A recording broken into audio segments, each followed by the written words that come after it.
Hey guys, I'm JanetOnOccasion, and today we're playing the Total War Warhammer II Battle Replay. This will mark the end of the group stages for Shadow Online Gaming's YouTuber tournament. So yeah, good fun. So this is my final game in the group stages, and I'm against Dog Shadow Gaming. I'm playing Beastmen, he is playing as the Skaven. And so I've gone with an oldie, but a goodie. I like doing this. Bring a ton of Chaos Spawn. Chaos Spawn just have such good damage, they can just cut through those rats so quickly. And because they're unbreakable, they're not going to just run off like a lot of Beastmen units would. So you can actually keep up the pressure, which is quite difficult against Skaven a lot of the time. You know, Skaven and Beastmen suffer from the same problems. They'll just keep running off and coming back, which for a lot of the time is actually pretty great for the Beastmen, because they'll run away, and if they take very little damage running away, then they can come back and see the benefit of their charge bonus again, which is pretty great. But it does mean that certain units will get sort of caught out on their own, which is a problem. So Chaos Spawn, I really like here. Oh, and the poison's good too. It'll slow them down, so I can cut them down a bit more. Love it. Also, Beast Lord and a Bray Shaman of the Wild. You know, typical fashion, really, for me. So here you can see I actually brought Devolve and Bray Scream. So Bray Scream, I can just blast stuff. It's good against armor, so good against Storm Vermin.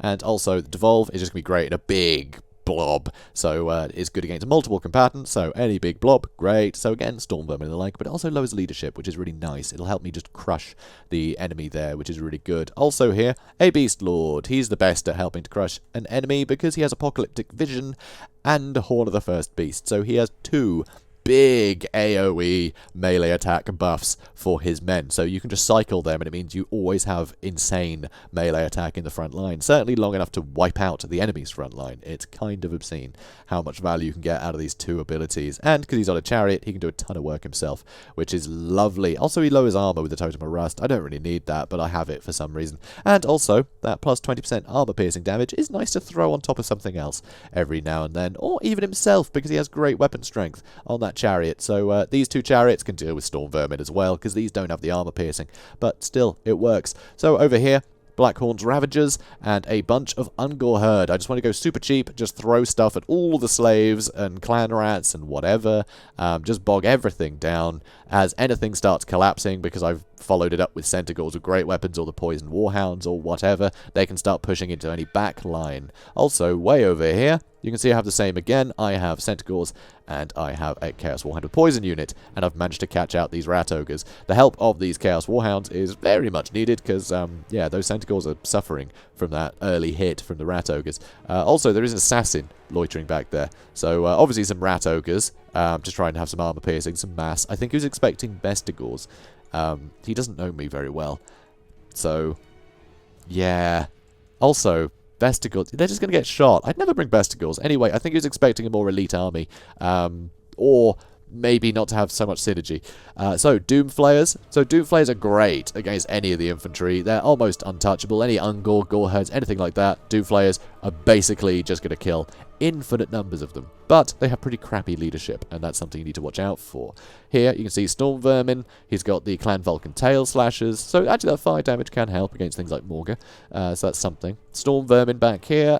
Council Guard. So, Storm Vermin with Halberds. More Storm Vermin with Halberds. And he's got some Plague Monks, some good damage dealers. So, very sturdy front line. And with Ikit Claw as well. But Brass Orb, really useful. I think he's got Scorch there as well. He's got some abilities which he can use. So, very nice. So, speeding things up, you can see he let the Doomflayers get caught out by my Poison Hounds, and my Centaurs are great weapons. Centaurs are great weapons, can do great against them, and they're getting very caught out. You can see leadership already waning on the Doomflayers. So that forward scouting party, mistake. Also, these Rat Ogres are shattered, so that is a very good early get for me. Having Rat Ogres like that, you don't really want to use Rat Ogres as sort of offensive cavalry, because they will never win in against sort of a charge from cavalry. They can't just sort of negate any charge bonus. They're too flimsy. They don't have the leadership to stay in prolonged combat, and they don't have the armor to withstand, you know, a good charge bonus. So you really need to have them in support of your units, not on their own, doing sort of, you know, cavalry shenanigans, because they don't hold up well against other cavalry. They're great for charging into infantry and lords and things. So yeah, you want to use them in tandem with your other units. So back here, charging into Plague Monks, because they're the squishiest, and it's making a lot of the Storm Vermin go for them. Too many, actually, too many. So here you can see Chaos Spawn are charging in. Over here, Bray Scream decimated these Storm Vermin with the help of all the the chariots running in, and Horn of the First Beast is giving everyone mad melee attack. 62 on the Chaos Spawn, brilliant. Even just Ungor Herd have 54 melee attack right now, which is sort of obscene. And Clan Vulcan Tail Slashes aren't as sturdy as the Storm Vermin, so don't need to get over any armor with the Chaos Spawn here. More Chaos Spawn charging in, and the chariots are leading the way here because there's nothing really to threaten the chariots. If we have a look way over here, you can see, yeah, Centaurs with great weapons. They're having a fine time just holding these Doomflayers in place. Doomflayers can't do anything. These other ones are running, so it's really bad for them here. And these guys I actually just chased away because he's chasing me with the Storm Vermin. So over here, the big old spell, so hitting them all with a Devolve, lowering leadership. Of course these guys are unbreakable, but Ikit Claw isn't. The Storm Vermin aren't, the Assassin isn't. So, a bunch of spells hitting me. I mean, my Ungor Herd is suffering, but they're just Ungor Herd. And as you can see, there's nothing to threaten the Chaos Spawn at all. There's just nothing in here that can threaten them. So, I'm pulling some guys up and around. Ikit Claw is in a spot of bother. He's got a lot of armor, though. He's got a lot of armor. He's very resilient against this, but given the numbers he's up against now, he's definitely in a bit of an iffy spot. Council Guard are getting absolutely smashed to pieces. And, yeah, just cycle charging with all my Bray Shaman, using Apocalyptic Vision now, so even more buffs to melee attack. And now I'm just throwing cheap units to bog down the Storm Vermin, because the Storm Vermin could actually bother me a bit over here. You know, if these guys were in here, they could hurt my my precious Chaos Spawn here. I don't want the Plague Monks killing all of my Ungor Herd and letting the Storm Vermin escape, so I'm charging them with units that can run them down pretty easily. Way in the back, Doomflayers shattered. A lovely Warp Lightning coming in, but Warp Lightning is not going to do a huge amount of damage to the Chaos Spawn, and they're the real threats here. I just have so many. He just hasn't been able to kill off any of them. You know, just even things like Skaven Slave Slingers, just cheap stuff like that, can actually do a world of hurt to Chaos Spawn if they can just sit there and shoot for a long time, you know? Because Chaos Spawn have no armor. Well, I say that, 10 armor. So that's a close victory. So, yeah, it was the builds, guys. The builds made a huge difference here. As you can see, I only lost a third of my men, and that was mostly absolute trash tier units with the Ungor. But all you need is the bodies just to keep things pinned down while you cause momentum with the rest of the units. That's just classic Beastmen. And then there needed to be no finesse there. You know, sure, you need to put the odd spell in the right place, but mostly you're just running straight in when you see you've outnumbered them that much. It's just brute strength it. Use those attack buffs. Take advantage of your charge bonus, and you can get over hurdles super quickly. That's why Skaven, if you're not bringing 20 units to battle, you're not fighting Beastmen right. Just, you need hordes, alright? Even if you just drop one unit of Storm Vermin and replace that Storm Vermin with a billion Skaven Slaves, you'd be surprised how much value Skaven Slaves can get.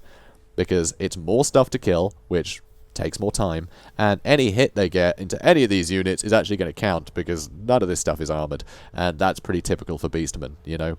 Even like Chaos Spawn, Skaven Slave hits it, it's going to do damage, you know? Just anything you throw at them is going to start whittling them down, and that's the thing. You have to be able to fight an atrocious fight against a Beastman, but you can't do that by just stacking melee defense. Not really. You need the numbers, you need the bodies, because eventually the Beastmen will run out of abilities they can use to get over you quickly, and all the while they'll just have less and less health, and once you drop any Beastman unit to about half health, they're likely going to run away.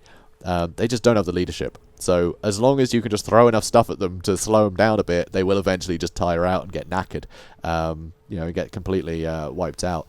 They'll just end up running. You want to be able to capitalize on that, of course, but as long as you can just keep them running away, they're going to lose that momentum, and you can follow it up with, you know, your own units, start surrounding vital things, you know, start focusing down the lords and spellcasters. It's a bit of a nightmare, though. It's a bit of a nightmare.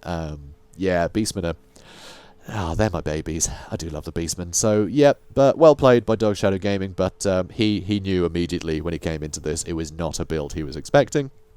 And, yeah, he wasn't the slightest bit prepared, and sadly that did show. But, you know, that's the beauty of these tournaments, you know. You're going to bump into things that you didn't expect, and, you know, you adapt to it. So it's a learning experience, not just for Dog Shadow Gaming, but for you guys at home. Don't try and do an elite stack as Skaven. Yeah, there's too many buffs, too much damage that Beastmen can do. They won't hold. They just won't hold, especially with Skaven. They don't have the leadership. Even Storm Vermin, you know, if they're getting damaged, they're going to run.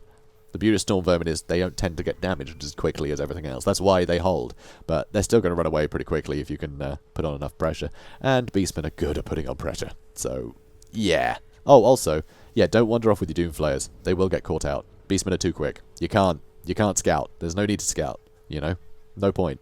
Just get them in the front line with the aid of something else. Because those Doomflayers would have been a brilliant help in the front line. But he kind of gave them to me. So, yeah, sad times, guys. Sad times. But, yeah, it's a fun matchup. And, yeah, hopefully you guys got to see a lot of fun cinematics of Chaos Spawn. You know, writhing around, pulling shapes. They're great dancers. So, anyway, if you enjoyed this, be sure to tune to the next one. I don't know when the next tournament match will be. Probably sometime for the other groups to finish up.